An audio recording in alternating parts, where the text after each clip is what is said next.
بسم الله الرحمن الرحيم ياسين والقرآن الحكيم إنك لمن المرسلين على صراط مستقيم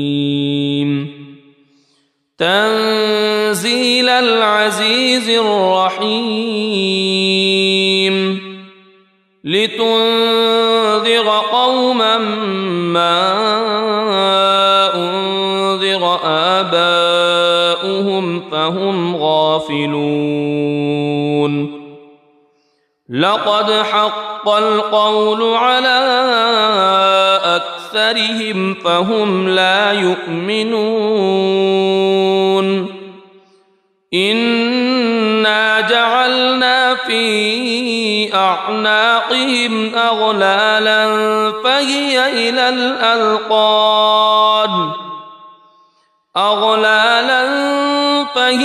إلى الأذقان فهم مقمحون وجعلنا من بين أيديهم سدا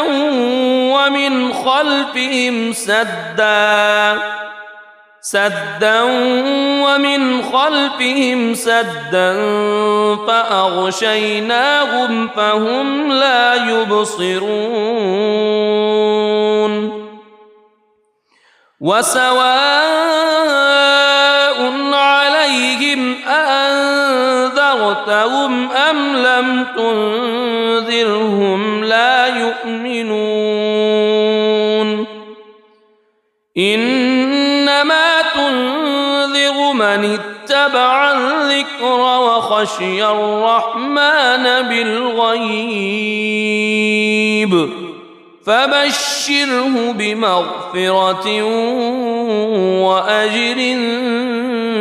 كريم إنا نحن نحيي الموتى ونكتب ما قدموا وآثارهم وكل شيء أحصيناه في إمام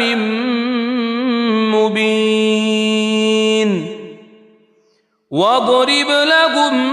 مثلا أصحاب القرية إذ جاءها المرسلون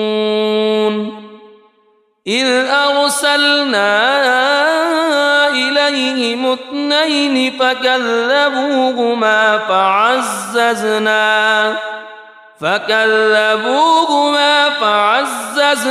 بثالث فقالوا إنا إليكم مرسلون قالوا ما أنتم إلا بشر مثلنا وما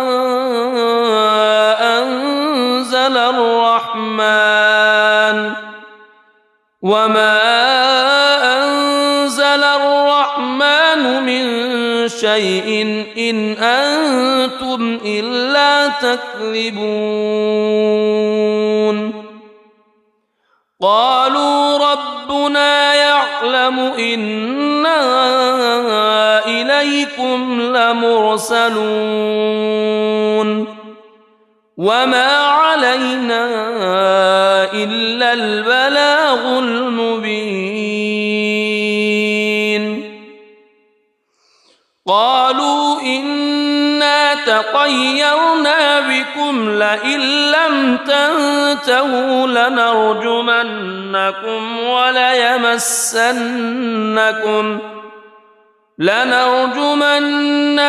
وليمسنكم منا عذاب أليم قالوا طائركم معكم أئن ذكرتم بل أنتم قوم مسرفون وجاء من أقصى المدينة رجل يسعى قال يا قوم اتبعوا المرسلين اتبعوا من لا يسألكم أجرا وهم مهتدون وما لي لا أعبد الذي فطرني وإليه ترجعون أأتخذ من دونه آلهة إن يردني الرحمن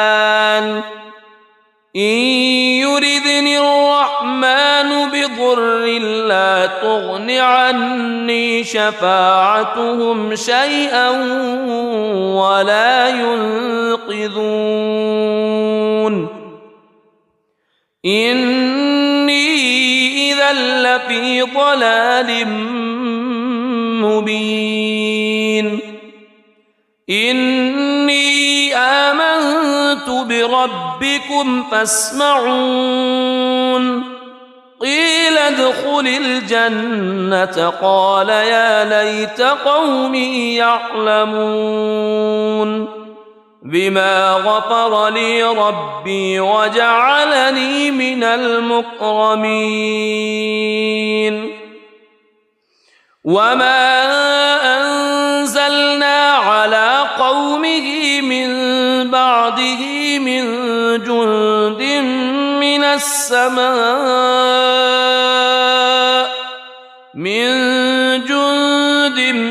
من السماء وما كنا منزلين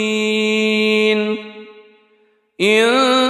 كانت إلا صيحة واحدة فإذا هم خامدون يا حسرة على العباد ما يأتيهم من رسول إلا كانوا به يستهزئون ألم يروا كم أهلكنا قبلهم من القرون أنهم إليهم لا يرجعون وإن كل لما جميع لدينا محضرون وآية لهم الأرض الميتة أحييناها وأخرجنا منها حبا فمنه يأكلون وجعلنا فيها جنات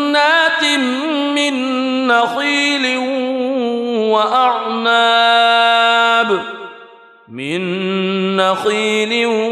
وأعناب وفجرنا فيها من العيون ليأكلوا من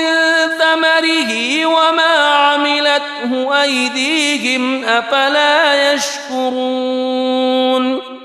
سبحان الذي خلق الأزواج كلها مما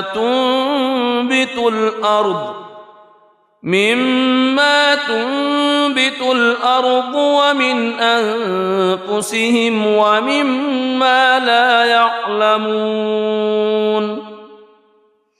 وآية لهم الليل نسلخ منه النهار فإذا هم مظلمون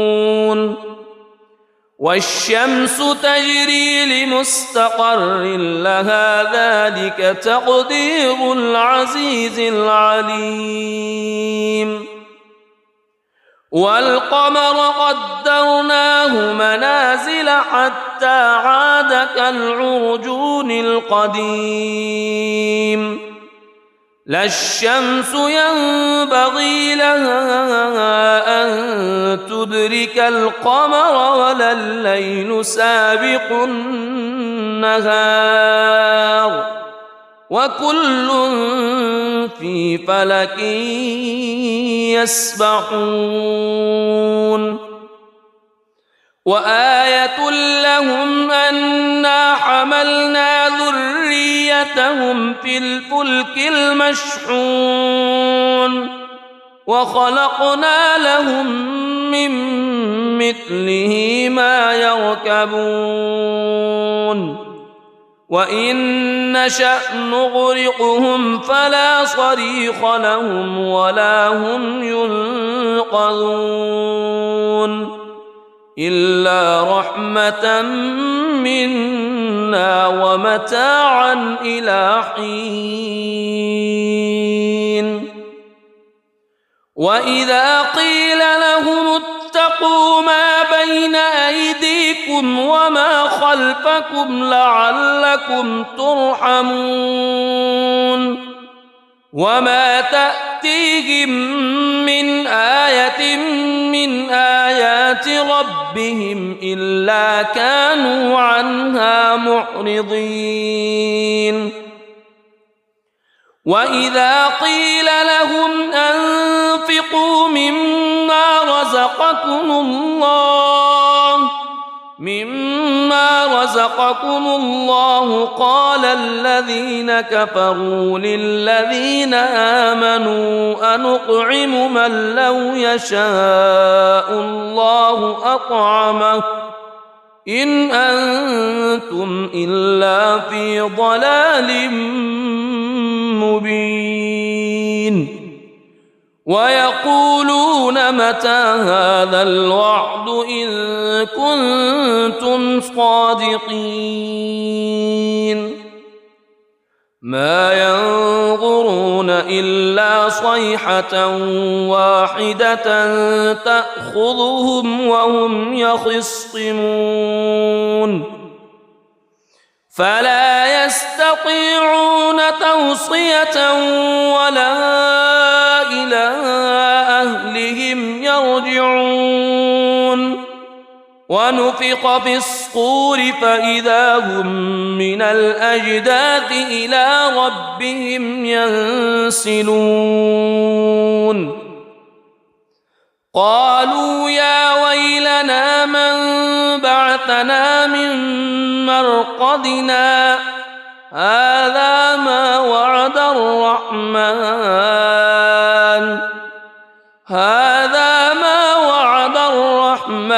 وصدق المرسلون إن كانت إلا صيحة واحدة فإذا هم جميع لدينا محضرون فاليوم لا تظلم نفس شيئا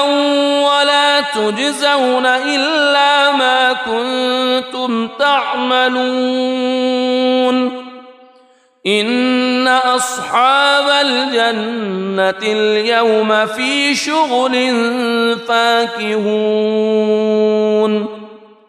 هم وأزواجهم في ظلال على الأرائك متكئون لهم فيها فاكهة ولهم ما يدعون سلام قولا من رب رحيم وامتازوا اليوم أيها المجرمون ألم أعهد إليكم يا بني ألا تعبدوا الشيطان ألم أعهد إليكم يا بني آدم ألا تعبدوا الشيطان إنه لكم عدو مبين وأن اعبدوني هذا صراط مستقيم ولقد أضل منكم جبلا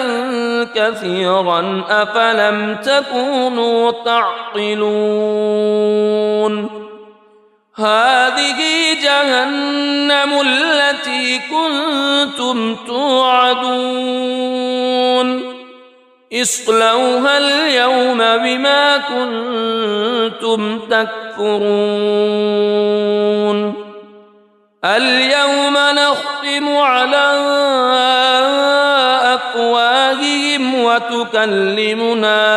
أيديهم وتشهد أرجلهم بما كانوا يكسبون ولو نشاء لطمسنا على أعينهم فاستبقوا الصراط فأنى يبصرون ولو نشاء لمسخناهم على مكانتهم فما استطاعوا مضيا ولا يرجعون ومن نعمره ننكسه في الخلق أفلا يعقلون وما علمناه الشعر وما ينبغي له إن هو إلا ذكر وقرآن مبين لينذر من كان حيا ويحق القول على الكافرين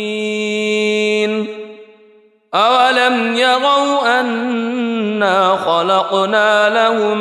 مما عملت أيدينا أنعاما فهم لها مالكون وذللناها لهم فمنها ركوبهم ومنها يأكلون ولهم فيها منافع ومشارب أفلا يشكرون واتخذوا من دون الله آلهة لعلهم ينصرون لا يستطيعون نصرهم وهم لهم جند محضرون فلا يحزنك قولهم إنا نعلم ما يسرون وما يعلنون أولم ير الإنسان أنا خلقناه من نطفة فإذا هو خصيم مبين وضرب لنا مثلا ونسي خلقه قال من يحيي العظام وهي رميم قل يحييها الذي أنشأها أول مرة وهو بكل خلق عليم الذي جعل لكم من الشجر الأخضر نارا فإذا أنتم منه توقدون أوليس الذي خلق السماوات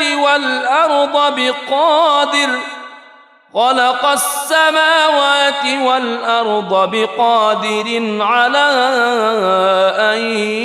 يخلق مثلهم بلى وهو الخلاق العليم إنما أمره إذا أراد شيئا أن يقول له كن فيكون فسبحان الذي بيده ملكوت كل شيء وإليه ترجعون بسم الله الرحمن الرحيم الرحمن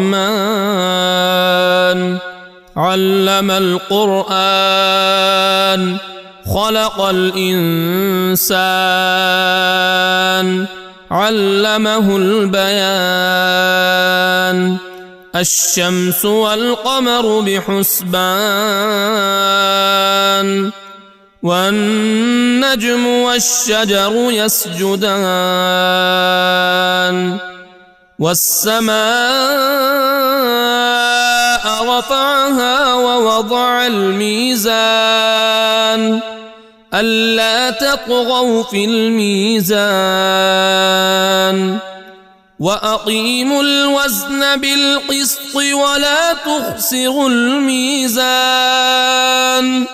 والأرض وضعها للأنام فيها فاكهة والنخل ذات الأكمام والحب ذو العصف والريحان فبأي آلاء ربكما تكذبان خلق الإنسان من صلصال كالفخار وخلق الجان من مارج من نار فبأي آلاء ربكما تكذبان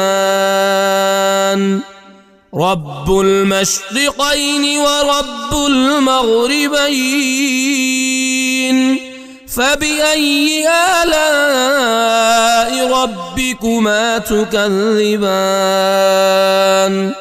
مرج البحرين يلتقيان بينهما برزخ لا يبغيان فبأي آلاء ربكما تكذبان يخرج منهما اللؤلؤ والمرجان فبأي آلاء ربكما تكذبان وله الجوار المنشآت في البحر كالأعلام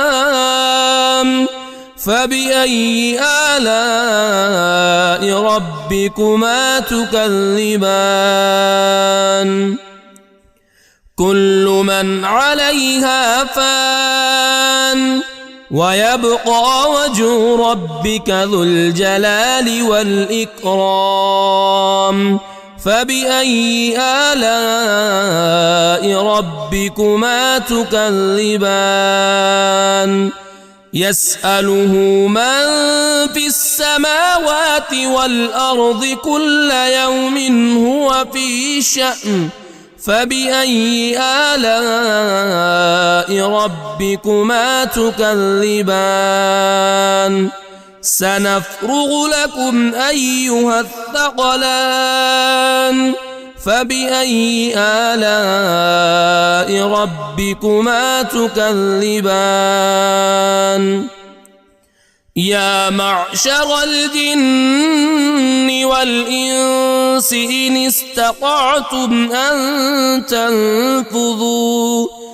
إن استطعتم أن تنفذوا من أقطار السماوات والأرض فانفذوا لا تنفذون إلا بسلطان فبأي آلاء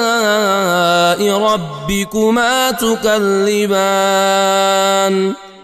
يرسل عليكما شواظ من نار ونحاس فلا تنتصران فبأي آلاء ربكما تكذبان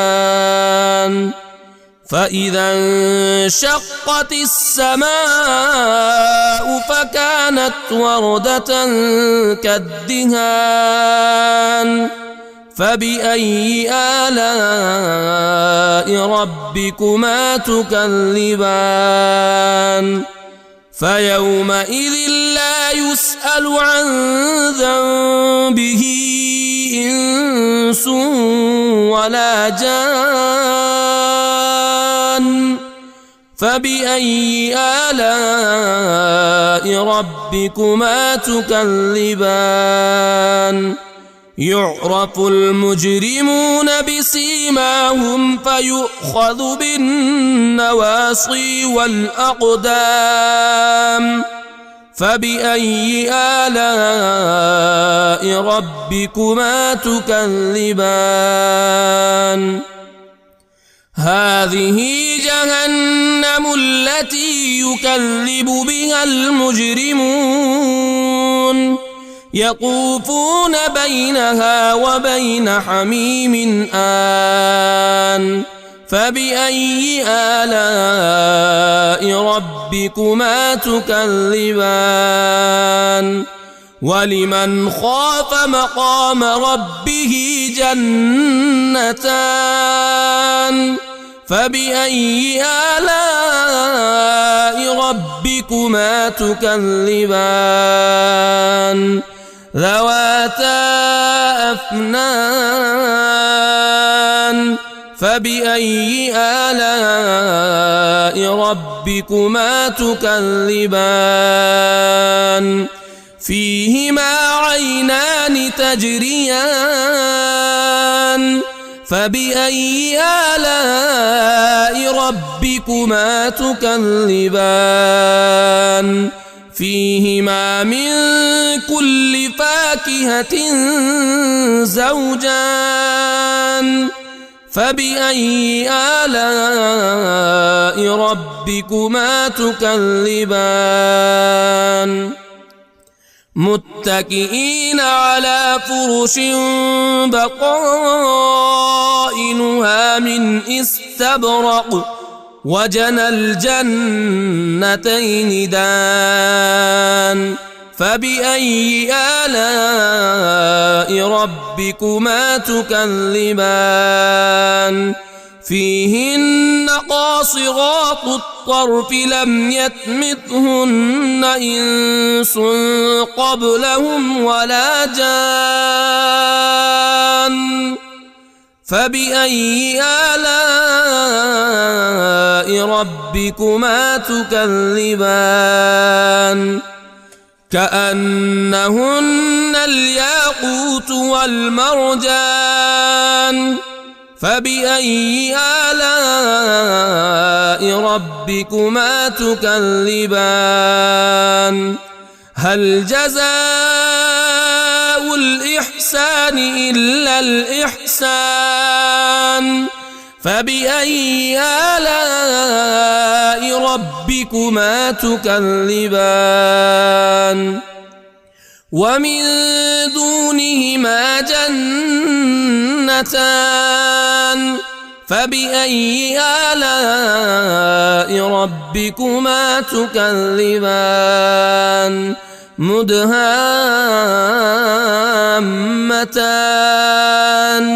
فبأي آلاء ربكما تكذبان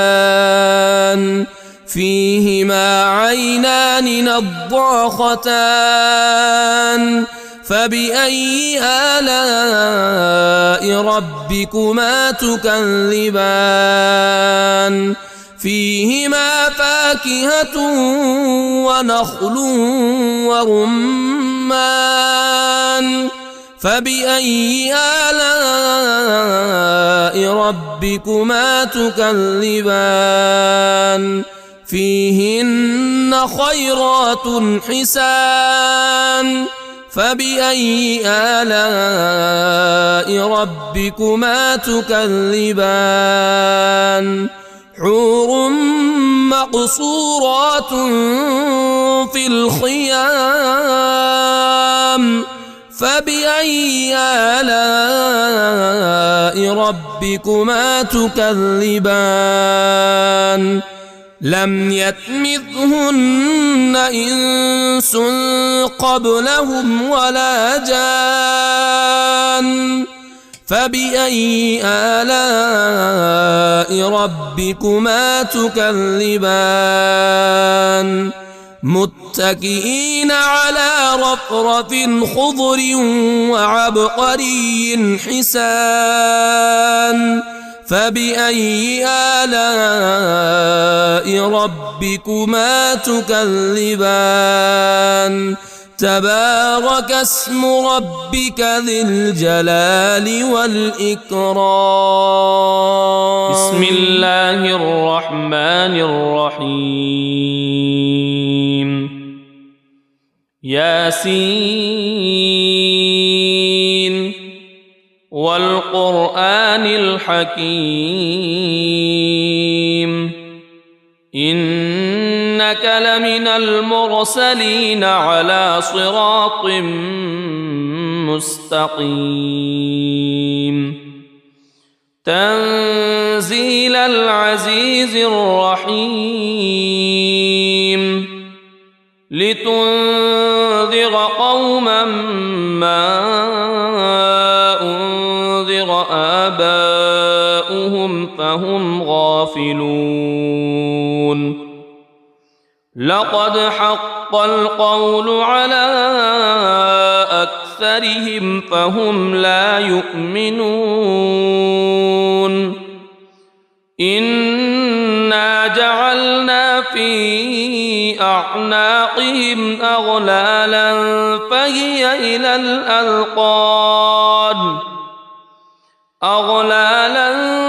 فهي إلى الأذقان فهم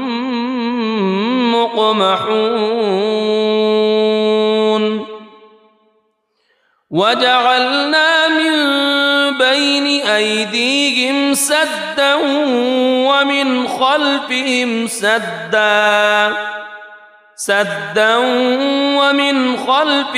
سدا فأغشيناهم فهم لا يبصرون وسواء عليهم أأنذرتهم أم لم تنذرهم لا يؤمنون إنما تنذر من اتبع الذكر وخشي الرحمن بالغيب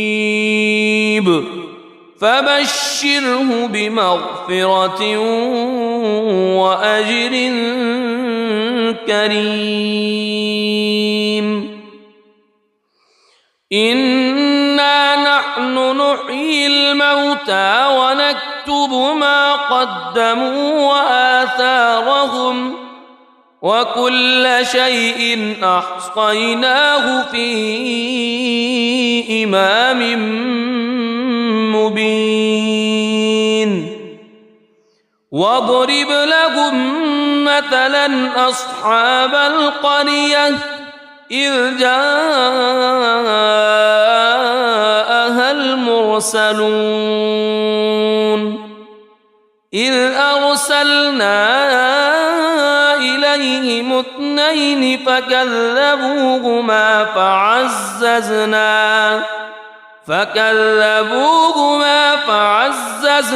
بثالث فقالوا إنا إليكم مرسلون قالوا ما أنتم إلا بشر مثلنا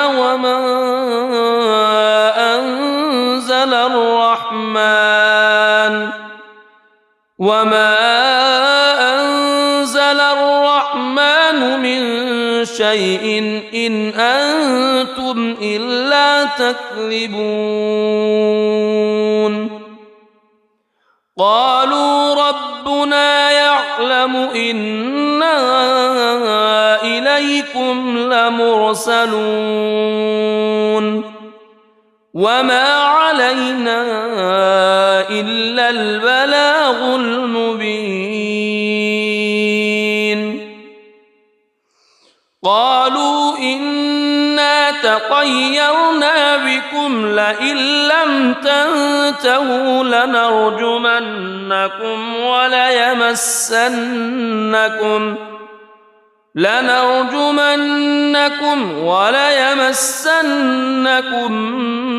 منا عذاب أليم قالوا طائركم معكم أئن ذكرتم بل أنتم قوم مسرفون وجاء من أقصى المدينة رجل يسعى قال يا قوم اتبعوا المرسلين اتبعوا من لا يسألكم أجرا وهم مهتدون وما لي لا أعبد الذي فطرني وإليه ترجعون أأتخذ من دونه آلهة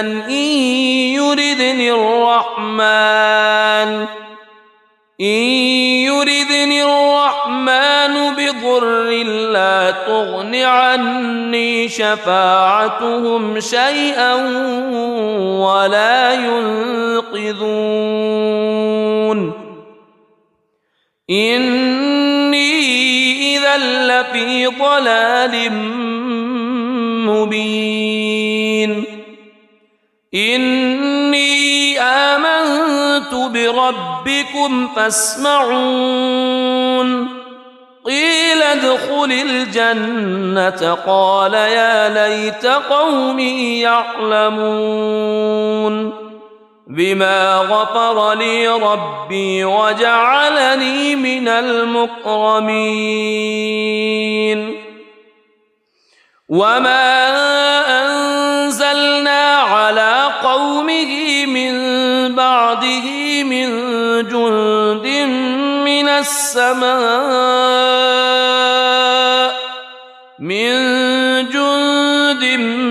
من السماء وما كنا منزلين إن كانت إلا صيحة واحدة فإذا هم خامدون يا حسرة على العباد ما يأتيهم من رسول إلا كانوا به يستهزئون ألم يروا كم أهلكنا قبلهم من القرون أنهم إليهم لا يرجعون وإن كل لما جميع لدينا محضرون وآية لهم الأرض الميتة أحييناها وأخرجنا منها حبا فمنه يأكلون وجعلنا فيها جنات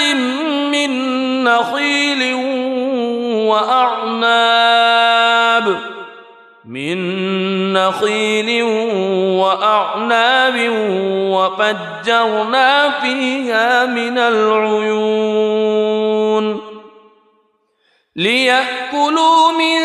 ثمره وما عملته أيديهم أفلا يشكرون سبحان الذي خلق الأزواج كلها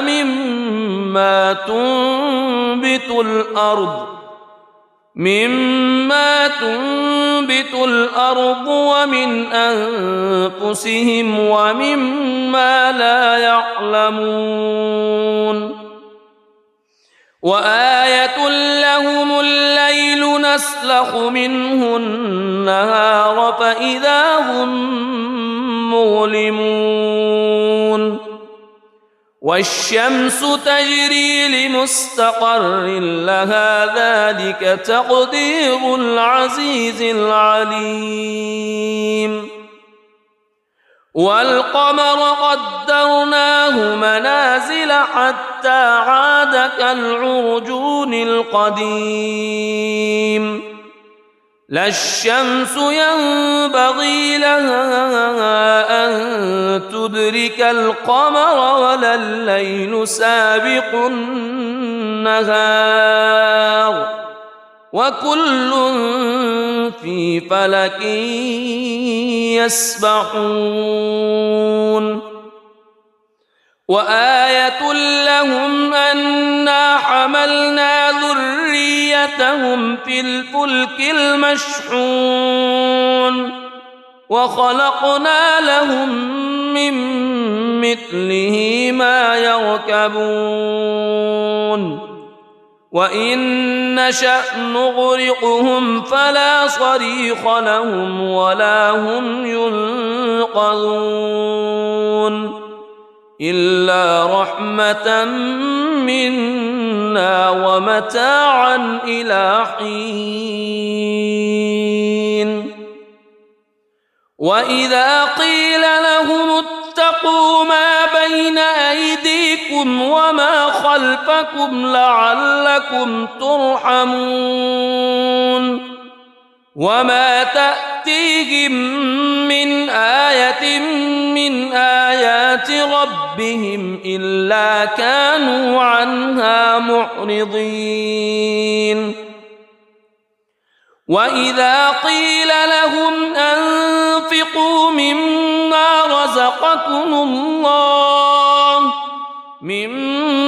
رزقكم الله قال الذين كفروا للذين آمنوا أنطعم من لو يشاء الله أطعمه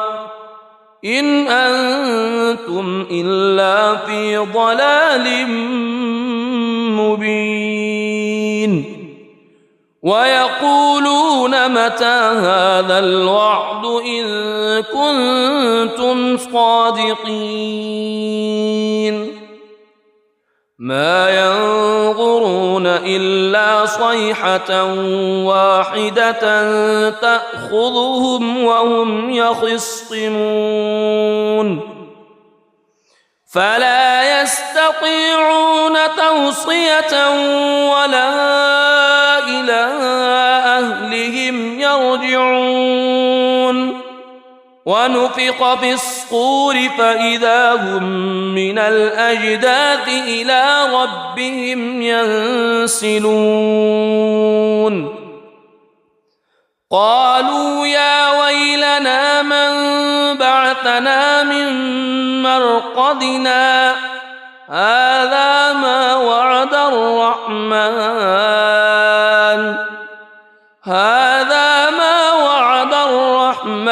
وصدق المرسلون إن كانت إلا صيحة واحدة فإذا هم جميع لدينا محضرون فاليوم لا تظلم نفس شيئا ولا تجزون إلا ما كنتم تعملون إن أصحاب الجنة اليوم في شغل فاكهون هم وأزواجهم في ظلال على الأرائك متكئون لهم فيها فاكهة ولهم ما يدعون سلام قولا من رب رحيم وامتازوا اليوم أيها المجرمون ألم أعهد إليكم يا بني ألا تعبدوا الشيطان ألم أعهد إليكم يا بني آدم ألا تعبدوا الشيطان إنه لكم عدو مبين وأن اعبدوني هذا صراط مستقيم ولقد أضل منكم جبلا كثيرا أفلم تكونوا تعقلون هذه جهنم التي كنتم توعدون اصلوها اليوم بما كنتم تكفرون اليوم نختم على أفواههم وتكلمنا أيديهم وتشهد أرجلهم بما كانوا يكسبون ولو نشاء لطمسنا على أعينهم فاستبقوا الصراط فأنى يبصرون ولو نشاء لمسخناهم على مكانتهم فما استطاعوا مضيا ولا يرجعون ومن نعمره ننكسه في الخلق أفلا يعقلون وما علمناه الشعر وما ينبغي له إن هو إلا ذكر وقرآن مبين لينذر من كان حيا ويحق القول على الكافرين أولم يروا أنا خلقنا لهم مما عملت أيدينا أنعاما فهم لها مالكون وذللناها لهم فمنها ركوبهم ومنها يأكلون ولهم فيها منافع ومشارب أفلا يشكرون واتخذوا من دون الله آلهة لعلهم ينصرون لا يستطيعون نصرهم وهم لهم جند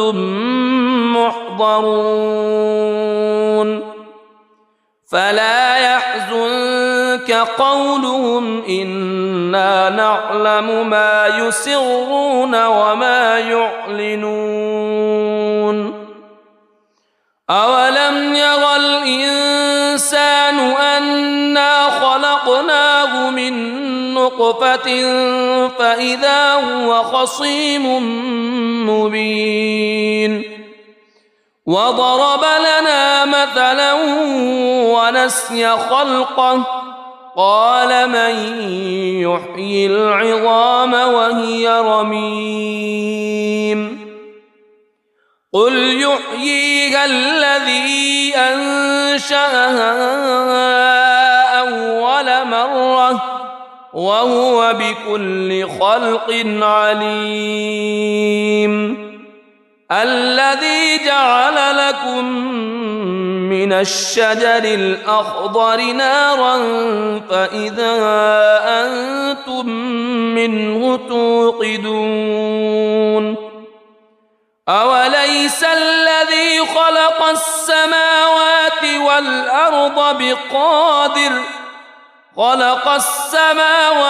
والأرض بقادر على أن يخلق مثلهم بلى وهو الخلاق العليم إنما أمره إذا أراد شيئا أن يقول له كن فيكون فسبحان الذي بيده ملكوت كل شيء وإليه ترجعون. بسم الله الرحمن الرحيم. الرحمن علم القرآن خلق الإنسان علمه البيان. الشمس والقمر بحسبان والنجم والشجر يسجدان. والسماء رفعها ووضع الميزان ألا تطغوا في الميزان وأقيموا الوزن بالقسط ولا تخسروا الميزان. والأرض وضعها للأنام فيها فاكهة والنخل ذات الأكمام والحب ذو العصف والريحان. فبأي آلاء ربكما تكذبان؟ خلق الإنسان من صلصال كالفخار وخلق الجان من مارج من نار. فبأي آلاء ربكما تكذبان؟ رب المشرقين ورب المغربين. فبأي آلاء ربكما تكذبان؟ مرج البحرين يلتقيان بينهما برزخ لا يبغيان. فبأي آلاء ربكما تكذبان؟ يخرج منهما اللؤلؤ والمرجان. فبأي آلاء ربكما تكذبان؟ وله الجوار المنشآت في البحر كالأعلام. فبأي آلاء ربكما تكذبان؟ كل من عليها فان ويبقى وجه ربك ذو الجلال والإكرام. فبأي آلاء ربكما تكذبان؟ يسأله من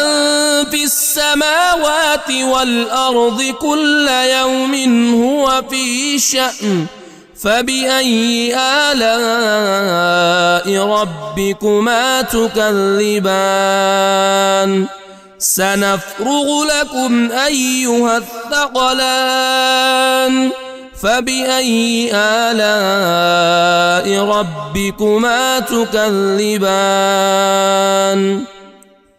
يا معشر الجن والإنس إن استطعتم أن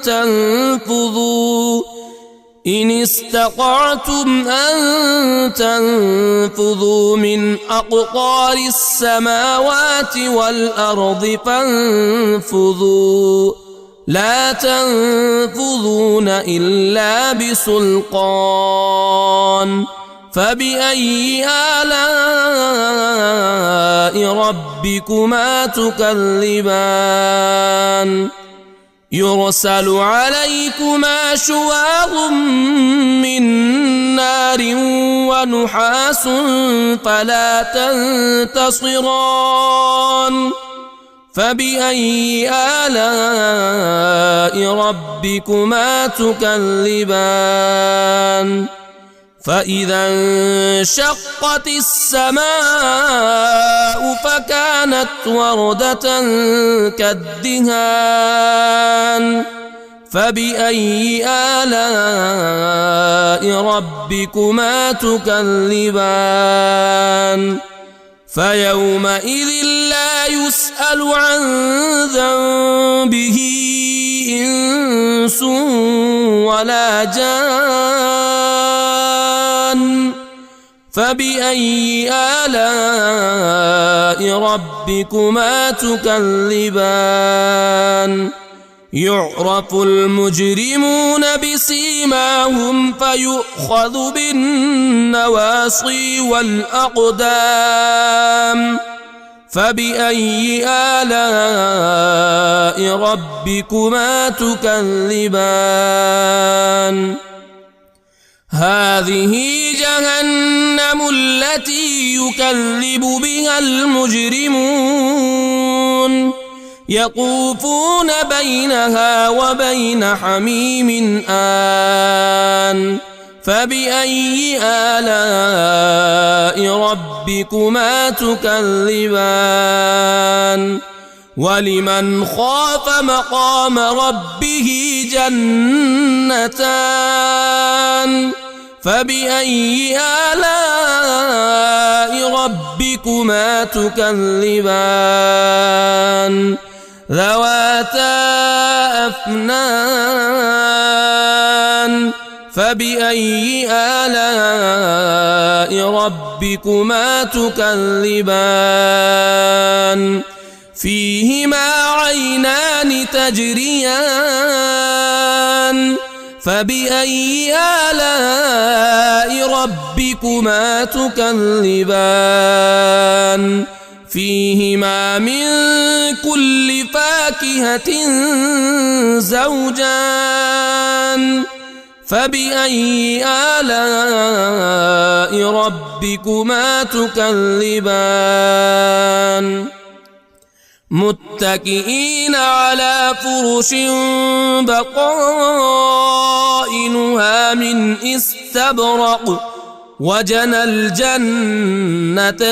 دان فبأي آلاء ربكما تكذبان فيهن قاصرات الطرف لم يطمثهن إنس قبلهم ولا جان فبأي آلاء ربكما تكذبان كأنهن الياقوت والمرجان فبأي آلاء ربكما تكذبان هل جزاء الإحسان إلا الإحسان فبأي آلاء ربكما تكذبان ومن دونهما جنتان فبأي آلاء ربكما تكذبان مدهامتان فبأي آلاء ربكما تكذبان فيهما عينان نضاختان فبأي آلاء ربكما تكذبان فيهما فاكهة ونخل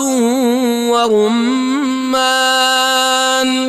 فبأي آلاء ربكما تكذبان فيهن خيرات حسان فبأي آلاء ربكما تكذبان حور مقصورات في الخيام فبأي آلاء ربكما تكذبان لم يطمثهن إنس قبلهم ولا جان فبأي آلاء ربكما تكذبان متكئين على رفرف خضر وعبقري حسان فبأي آلاء ربكما تكذبان تبارك اسم ربك ذي الجلال والإكرام بسم الله الرحمن الرحيم ياسين والقرآن الحكيم إنك لمن المرسلين على صراط مستقيم تنزيل العزيز الرحيم لتنذر قوما ما أنذر آباؤهم فهم غافلون لقد حق القول على أكثرهم فهم لا يؤمنون إنا جعلنا في أعناقهم أغلالا فهي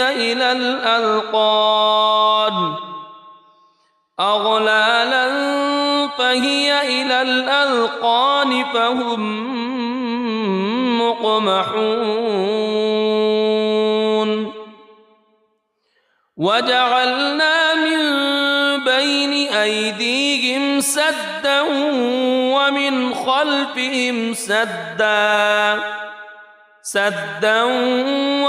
خلفهم سدا فأغشيناهم فهم لا يبصرون وسواء عليهم أأنذرتهم أم لم تنذرهم لا يؤمنون إنما تنذر من اتبع الذكر وخشي الرحمن بالغيب فبشره بمغفرة وأجر كريم إنا نحن نحيي الموتى ونكتب ما قدموا وآثارهم وكل شيء أحصيناه في إمام مبين واضرب لهم مثلا أصحاب القرية إذ جاءها المرسلون إذ أرسلنا إليهم اثنين فكذبوهما فعززنا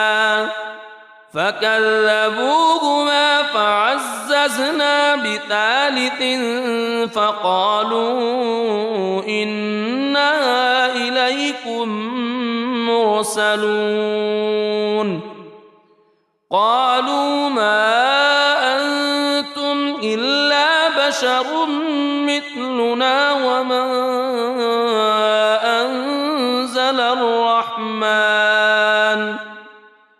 وما أنزل الرحمن من شيء إن أنتم إلا تكذبون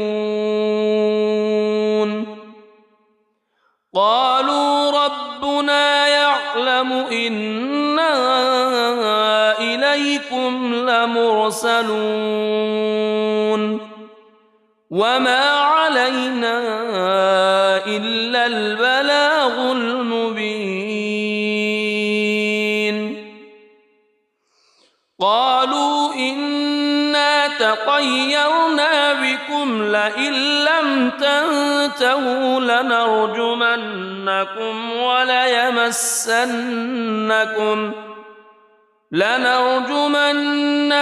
وليمسنكم منا عذاب أليم قالوا طائركم معكم أئن ذكرتم بل أنتم قوم مسرفون وجاء من أقصى المدينة رجل يسعى قال يا قوم اتبعوا المرسلين اتبعوا من لا يسألكم أجرا وهم مهتدون وما لي لا أعبد الذي فطرني وإليه ترجعون أأتخذ من دونه آلهة إن يردني الرحمن بضر لا تغن عني شفاعتهم شيئا ولا ينقذون إني إذا لفي ضلال مبين إني آمنت بربكم فاسمعون قيل ادخل الجنة قال يا ليت قومي يعلمون بما غفر لي ربي وجعلني من المكرمين وما أنزلنا على قومه من بعده من جند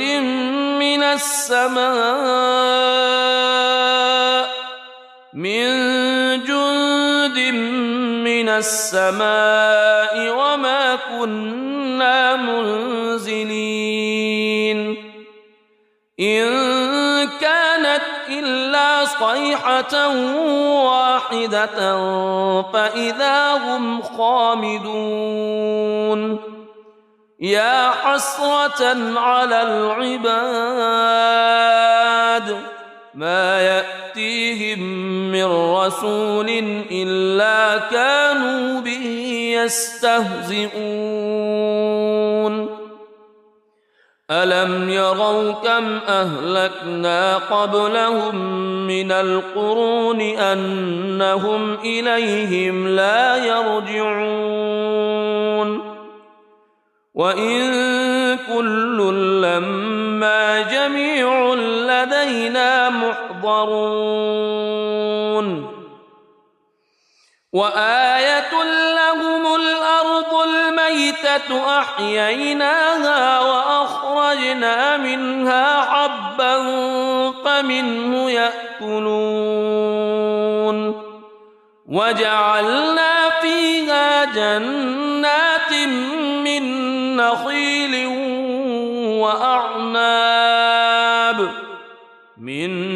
نخيل وأعناب وفجرنا فيها من العيون ليأكلوا من ثمره وما عملته أيديهم أفلا يشكرون سبحان الذي خلق الأزواج كلها مما تنبت الأرض مما تنبت الأرض ومن أنفسهم ومما لا يعلمون وآية لهم الليل نسلخ منه النهار فإذا هم مظلمون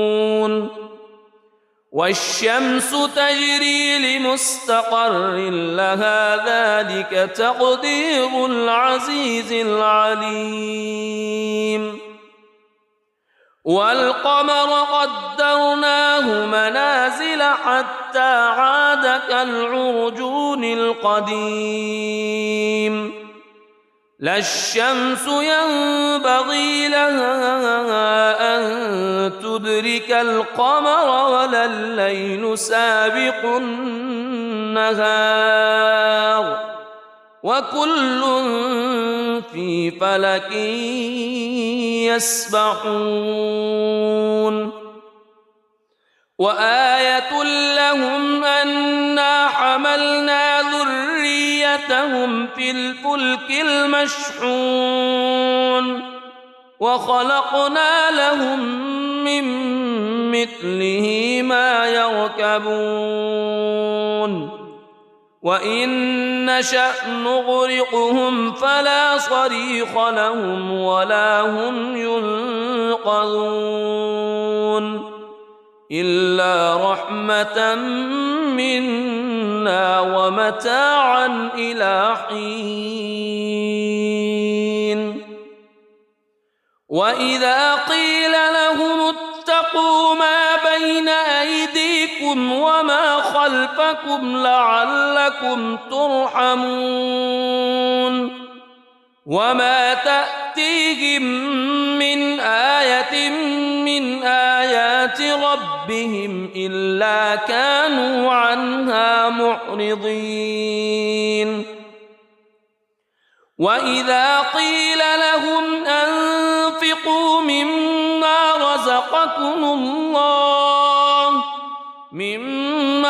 رزقكم الله قال الذين كفروا للذين آمنوا أنطعم من لو يشاء الله أطعمه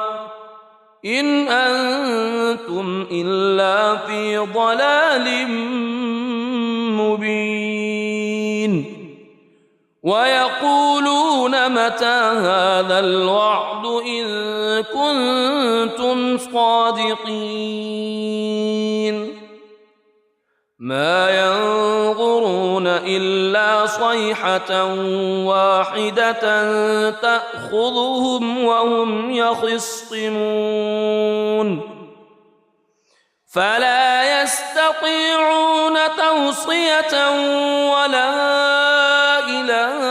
أهلهم يرجعون ونفخ في الصور فإذا هم من الأجداث إلى ربهم ينسلون قالوا يا ويلنا من بعثنا من مرقدنا هذا ما وعد الرحمن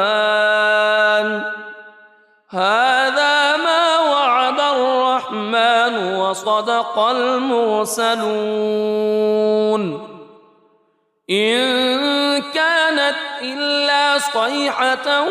واحدة فإذا هم جميع لدينا محضرون فاليوم لا تظلم نفس شيئا ولا تجزون إلا ما كنتم تعملون إن أصحاب الجنة اليوم في شغل فاكهون هم وأزواجهم في ظلال على الأرائك متكئون لهم فيها فاكهة ولهم ما يدعون سلام قولا نزلا من رب رحيم وامتازوا اليوم أيها المجرمون ألم أعهد إليكم يا بني ألا تعبدوا الشيطان ألم أعهد إليكم يا بني آدم ألا تعبدوا الشيطان إنه لكم عدو مبين وأن اعبدوني هذا صراط مستقيم ولقد أضل منكم جبلا كثيرا أفلم تكونوا تعقلون هذه جهنم التي كنتم توعدون اصلوها اليوم بما كنتم تكفرون اليوم نختم على أفواههم وتكلمنا أيديهم وتشهد أرجلهم بما كانوا يكسبون ولو نشاء لطمسنا على أعينهم فاستبقوا الصراط فأنى يبصرون ولو نشاء لمسخناهم على مكانتهم فما استطاعوا مضيا ولا يرجعون ومن نعمره ننكسه في الخلق أفلا يعقلون وما علمناه الشعر وما ينبغي له إن هو إلا ذكر وقرآن مبين لينذر من كان حيا ويحق القول على الكافرين أولم يروا أنا خلقنا لهم مما عملت أيدينا أنعاما فهم لها مالكون وذللناها لهم فمنها ركوبهم ومنها يأكلون ولهم فيها منافع ومشارب أفلا يشكرون واتخذوا من دون الله آلهة لعلهم ينصرون لا يستطيعون نصرهم وهم لهم جند محضرون فلا يحزنك قولهم إنا نعلم ما يسرون وما يعلنون أولم يرى الإنسان أنا خلقناه من نطفة فإذا هو خصيم مبين وضرب لنا مثلا ونسي خلقه قال من يحيي العظام وهي رميم قل يحييها الذي أنشأها أول مرة وهو بكل خلق عليم الذي جعل لكم من الشجر الأخضر نارا فإذا أنتم منه توقدون أوليس الذي خلق السماوات خلق السماوات والأرض بقادر على أن يخلق مثلهم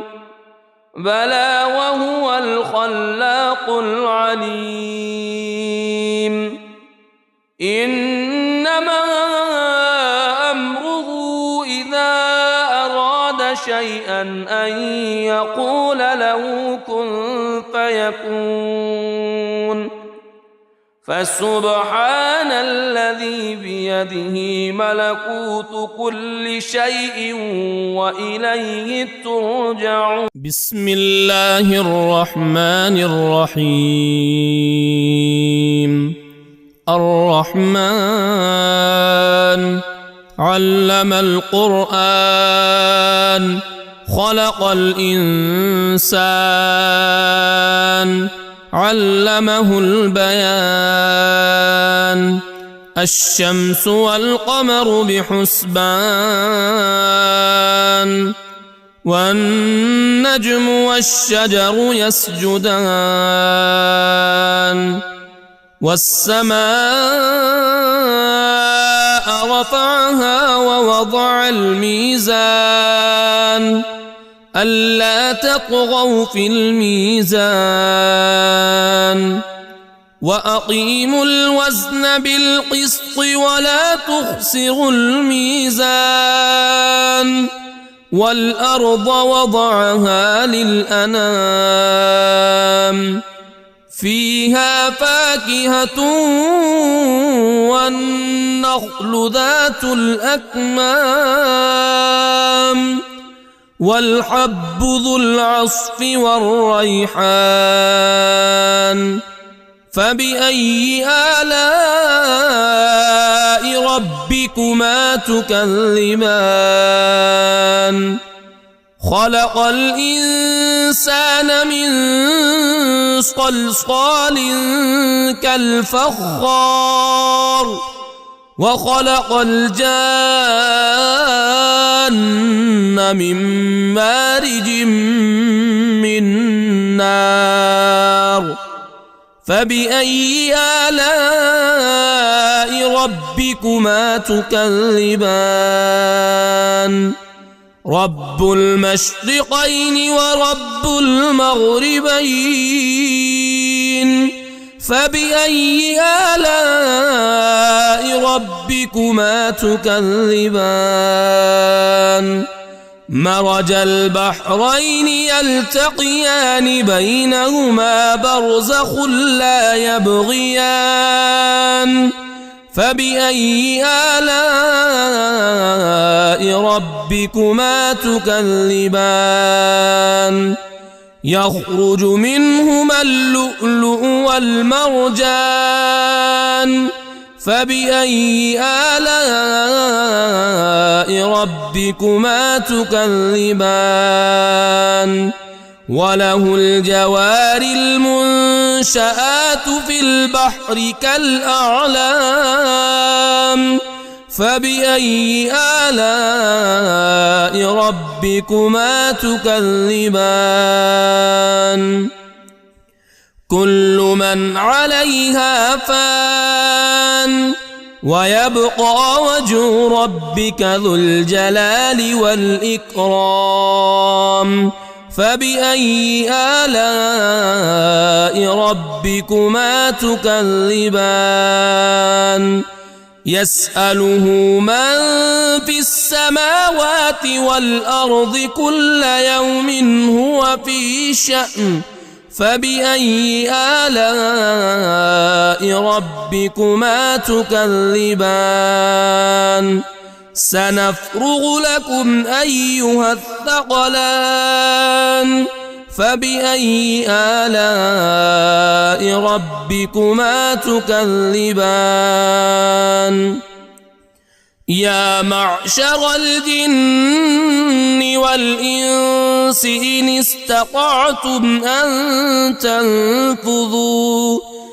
إن استطعتم أن تنفذوا من أقطار السماوات والأرض فانفذوا لا تنفذون إلا بسلطان فبأي آلاء ربكما تكذبان يرسل عليكما شواظ من نار ونحاس فلا تنتصران فبأي آلاء ربكما تكذبان فإذا انشقت السماء فكانت وردة كالدهان فبأي آلاء ربكما تكذبان فيومئذ لا يسأل عن ذنبه إنس ولا جان فبأي آلاء ربكما تكذبان يعرف المجرمون بسيماهم فيؤخذ بالنواصي والأقدام فبأي آلاء ربكما تكذبان هذه جهنم التي يكذب بها المجرمون يطوفون بينها وبين حميم آن فبأي آلاء ربكما تكذبان ولمن خاف مقام ربه جنتان فبأي آلاء ربكما تكذبان ذواتا أفنان فبأي آلاء ربكما تكذبان فيهما عينان تجريان فبأي آلاء ربكما تكذبان فيهما من كل فاكهة زوجان فبأي آلاء ربكما تكذبان متكئين على فرش بطائنها من استبرق وجنى الجنتين دان فبأي آلاء ربكما تكذبان فيهن قاصرات الطرف لم يطمثهن إنس قبلهم ولا جان فبأي آلاء ربكما تكذبان كأنهن الياقوت والمرجان فبأي آلاء ربكما تكذبان هل جزاء الإحسان إلا الإحسان فبأي آلاء ربكما تكذبان ومن دونهما جنتان فبأي آلاء ربكما تكذبان مدهامتان فبأي آلاء ربكما تكذبان فيهما عينان نضاختان فبأي آلاء ربكما تكذبان فيهما فاكهة ونخل ورمان ورمان فبأي آلاء ربكما تكذبان فيهن خيرات حسان فبأي آلاء ربكما تكذبان حور مقصورات في الخيام فبأي آلاء ربكما تكذبان لم يطمثهن إنس قبلهم ولا جان فبأي آلاء ربكما تكذبان متكئين على رفرف خضر وعبقري حسان فبأي آلاء ربكما تكذبان تبارك اسم ربك ذي الجلال والإكرام